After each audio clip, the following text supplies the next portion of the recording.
Aibtu Sumarto, seorang anggota polisi, akhirnya tumbang dan dirawat di Rumah Sakit Umum Daerah Merauke, Papua Selatan. Ia kelelahan mengamankan pemungutan suara di Distrik Kurik.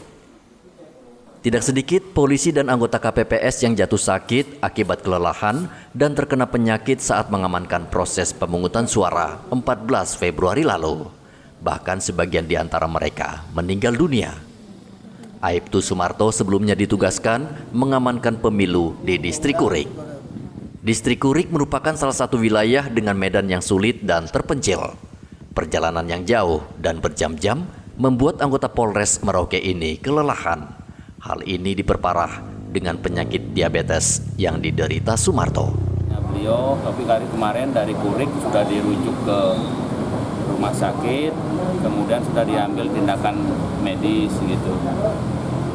Awalnya memang sewaktu kita serpas selesai itu kita lakukan check up seluruh personil, screening, nggak ada masalah. Tapi rupanya mungkin ya faktor kelelahan, bukan hanya anggota Polri saja, teman-teman yang lain juga, penyelenggara dan sebagainya juga ada. Tapi ya puji Tuhan alhamdulillah yang bersifat sampai fatal tidak ada gitu ya. Yang paling kita utamakan kan kegiatan di masing-masing TPS berjalan dengan lancar gitu. Dan bantuan teman-teman juga, karena kan teman-teman media salah satu pendukung suksesnya jalannya pemilu gitu. Itu yang bisa saya sampaikan. Akui juga karena H-7 itu mereka sudah ada yang berangkat gitu ya. H-7 itu karena perjalanan ini geografis terutama ya.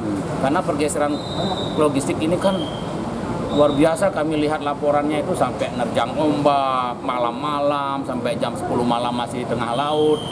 Dia mau ke pinggir pantai nggak bisa karena surut, balik lagi ke kapal. Nah, kemudian sampai sekarang pun masih belum pleno, mau nggak mau mereka melekat. Mungkin faktor kelelahan begitu ya. Kelelahan, kemudian juga terutama yang mungkin yang usia-usia sudah lanjut lah ibaratnya gitu. Nah, namun apapun itu mereka tetap utamakan tugas pokok mereka, yaitu bagaimana pelaksanaan ini tidak ada kendala. Tidak hanya Sumarto, masih banyak anggota Polres Merauke yang tumbang saat mengamankan pemungutan suara di Merauke. Mereka langsung menjalani perawatan di klinik. KPU sudah memperingatkan petugas pemilu dan anggota polisi agar mempersiapkan fisik dan mental, karena berdasarkan pengalaman sebelumnya, pemilu kerap menelan korban petugas dan aparat keamanan. Muhammad Ridwan melaporkan dari Merauke, Papua Selatan.